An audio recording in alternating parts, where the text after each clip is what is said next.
Hey everyone, welcome back to our channel. In today's video, I'll show you how you can fix your iPhone not charging when plugged in. Let's get started. So if your iPhone isn't charging, the first thing is to try using a different power outlet. If you're charging from a wall socket, switch to another outlet. You can also try plugging the USB cable into a laptop or computer to see if the phone charges there. After that, rotate the cable. Sometimes the cable isn't making a proper connection, so unplug the cable and rotate the connector 180 degrees, then plug it back again. Do this for both ends of the cable, the end that goes into your iPhone and the end that goes into your power source.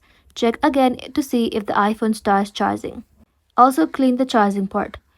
Dust, lint, and debris inside the charging port can stop your iPhone from charging. Look inside the charging port and gently clean it using a small, non-metal object like a wooden toothpick or small soft brush.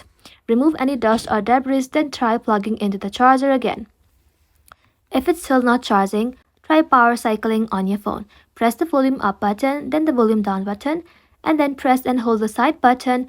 Keep holding the side button until the screen goes back and the Apple logo appears. Once the Apple logo appears, release the button and let the phone restart. Then check if the phone starts charging. If none of the steps worked, the issue may be the charging cable itself. Try using a different cable, preferably an original Apple certified one.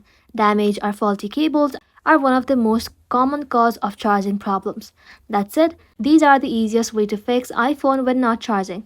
Thank you all for watching. If this video was helpful, leave a like and sub, and I'll see you in the next one.